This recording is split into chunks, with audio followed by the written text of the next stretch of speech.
মুগ ডাল দিয়ে আলু পটলের রসা সম্পূর্ণ নিরামিষ এই রেসিপিটা আজকে আমি লাঞ্চে বানিয়ে নিয়েছিলাম, আর তার সাথে বানিয়েছিলাম আলু আর উচ্ছে দিয়ে মশলা ফ্রাই।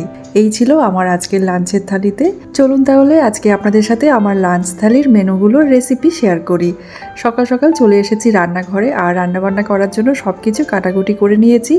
এখানে কেটে নিয়েছি উচ্ছে আর আলু, আর আমি এভাবে উচ্ছেটাকে লম্বা করেই কেটেছি।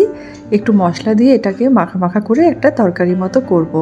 এদিকে কাঁচা মুগের ডাল আমি বসিয়ে দিয়েছি বাটি করে সেদ্ধ হতে, আর ওর মধ্যে দিয়ে দিলাম একটা ছোট সাইজের আম। আর মুগ ডালটাকে বেশ ভালো করে ধুয়ে ভিজিয়ে রেখেছি। আলু আর পটল কেটে নিয়েছি। আলু পটল দিয়ে আজকে মুগ ডালের একটা রসা রান্না করব। এর জন্য মশলাটা আমি বানিয়ে নিচ্ছি। এখানে টমেটো, আদা আর কাঁচা লঙ্কার একটা পেস্ট করে নিয়েছি। ব্যাস সব কিছু রেডি। এদিকে ডালটাও মোটামুটি সেদ্ধ হয়ে গেছে, ডালটা ফোড়ন দেবো। এদিকে ভাতও হয়ে গেছে। তো টক ডালের জন্য আগে একটু সর্ষে, শুকনো লঙ্কা ভালো করে এভাবে হাতা দিয়ে একটু সর্ষেগুলোকে ঘেটে নিলাম, তাহলে টক ডালটা খেতে খুব ভালো লাগে। ডালটা দিয়ে দিয়েছি, সামান্য একটু হলুদ দিয়ে ডালটাকে ফুটিয়ে নামিয়ে নেব। এদিকে পটলটাকে একটুখানি নুন আর হলুদ দিয়ে বেশ লাল করে ভেজে তুলে রাখছি। তো পটলটাকে বেশ ভালো করে ভেজে তুলে রাখবো। আর এবার তেলটা তো এতটা লাগবে না, সে কারণে তেলটা কিছুটা কমিয়ে নিয়েছি। এবার ওই তেলের মধ্যে জিরে আর গোটা গরম মশলা ফোড়ন দিয়েছি। কেটে রাখা আলুটাও দিয়েছি, আর স্বাদ মতো নুন দিয়ে ভালো করে নেড়েচেড়ে নিয়ে আলুটাকে লাল করে ভেজে নিয়েছি। এবার যে মশলাটা বেটেছিলাম সেটাও দিয়ে দিলাম, আর দিচ্ছি গুঁড়ো মশলাগুলো এক এক করে। ওই হাফ চামচ করে দিয়ে দিলাম জিরে গুঁড়ো, ধনে গুঁড়ো আর কাশ্মীরি লঙ্কার গুঁড়ো, হলুদ। এরপর আমি দিয়ে দিলাম ভিজিয়ে রাখা মুগের ডালটা। ডালটা দেওয়ার পরে বেশ ভালো করে মিডিয়াম আঁচে এটাকে ভালো করে কষিয়ে নিতে হবে।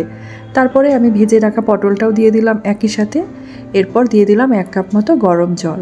নুনটা একটু কম হয়েছিল, আর একটু নুন দিলাম। আর এখানে মিষ্টির জন্য আমি দিলাম গুড়ের পাউডার। ঢেকে রেখে রান্নাটাকে করে নেব ঠিক ততক্ষণই যতক্ষণ না আলু আর পটলটা সেদ্ধ হয়ে যাচ্ছে। আর মুগের ডালটাকেও ভালো মতো সেদ্ধ করে নিতে হবে। আর মুগ ডালটা কিন্তু পুরোপুরি গলে যাবে না, বেশ একটু মাখা মাখা হবে যখন, তখন গ্যাসটা আমি অফ করে দিলাম। আর এই যে আলু পটল আর মুগ ডালের রসা, এই সবজিটাকে আমি সার্ভ করে নিলাম। ডেলি ডেলি একই রকম পটলের রেসিপি খেতে একটুও ভালো লাগে না, তো সেই কারণে আজকে আলু পটলের তরকারিতে একটু মুগ ডাল দিয়ে বানিয়ে ফেললাম।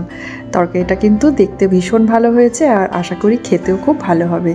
এবার আমি একটু আলু আর করলা সবজি করব। এখানে সর্ষে আর গোটা জিরে, শুকনো লঙ্কা ফোড়ন দিয়ে কেটে রাখা আলু আর উচ্ছেটা দিয়ে দিলাম। স্বাদ মতো নুন দিয়ে ভালো করে নেড়েচেড়ে নিয়ে ঢেকে রাখলাম। এরপর আমি ঢাকনাটা খুলে নিয়েছি। আলুটা আর উচ্ছেটা বেশ ভালো মতো ভাজা হয়ে গেছে। এখানে আমি দিয়ে দিচ্ছি খুব সামান্য করে জিরে গুঁড়ো, ধনে গুঁড়ো, হলুদ, আর দিয়েছি কাশ্মীরি লঙ্কার গুঁড়ো, আর দিয়েছি হাফ চামচ আমচুর পাউডার। ভালো করে নেড়েচেড়ে নিলাম। আর একটু মিষ্টির জন্য আমি গুড়ের পাউডারও দিয়ে দিয়েছি, আর সামান্য একটু জল দিয়ে ঢেকে রেখে দিয়েছিলাম। এটা একেবারে মাখা মাখা হবে, তরকারিটা একদম শুকনো শুকনো হবে।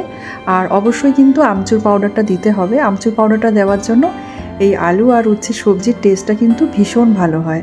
হয়ে গেছে আমার আজকের দুপুরের রান্নাবান্না, সব কমপ্লিট করে ফেলেছি। একদম নিরামিষ আজকের রান্নাবান্না। আজকে যেহেতু মঙ্গলবার, তো মঙ্গল আর শনিবারটা তো আমরা নিরামিষ খাই, তো সেই কারণে আজকে একটু টক ডাল করে নিলাম। একটু মুগের ডালই করেছি, কাঁচা মুগের ডালটা আম দিয়ে করেছি। এবার আমি লাঞ্চ থালিটাকেও রেডি করে নিচ্ছি।